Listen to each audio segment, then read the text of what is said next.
তখন বিশ্বনবী বললেন ফাইন্নী নাযীরুল লাকুম বাইনা ইয়াদাই আযাবিন শাদীদ। যদি আমার কথা বিশ্বাস করো তাহলে জেনে রাখো, যদি মূর্তি পূজা আর এই শিরকি কর্মকাণ্ড ছেড়ে না দিয়ে এক আল্লাহর পথে ফিরে না আসো, কঠিন আযাব তোমাদের জন্য অপেক্ষা করছে। আওয়াজ করে পড়েন আল্লাহু আকবার। ফাইন্নী নাযীরুল লাকুম বাইনা ইয়াদাই আযাবিন শাদীদ। ভয়ঙ্করতম শাস্তি তোমাদের জন্য অপেক্ষা করেছে, আমি সেই শাস্তির সতর্কতা দিতে এসেছি। তাহলে বিশ্বনবীর আরেকটা বৈশিষ্ট্য, তিনি সতর্কতাকারী। সুবহানাল্লাহ, তিনি সতর্ককারী। উম্মাহকে রিমাইন্ডার দিতে এসেছেন, ওয়ার্নিং দিতে এসেছেন। আবার জাহান্নামীরা যখন জাহান্নামে যাবে, ফেরেশতারা ডেকে বলবে, ও কপাল পোড়া জাহান্নামীরা, জাহান্নামে কেন ঢুকলা? দুনিয়ার বুকে কি তোমাদেরকে সতর্ক করার জন্য কেউ আসে নাই?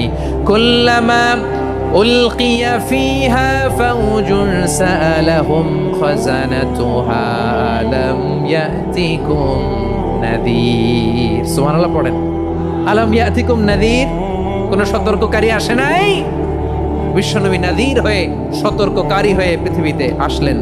তিনি জাহান্নামের ব্যাপারে উম্মাকে সতর্ক করেছেন। জান্নাতকে যেমনি তিনি চমকপ্রদভাবে উম্মার সামনে পোট্রে করেছেন, চিত্রায়িত করেছেন, ঠিক অনুরূপভাবে ভয়ঙ্কর জাহান্নামকেও তিনি এই উম্মার সামনে পোট্রে করেছেন।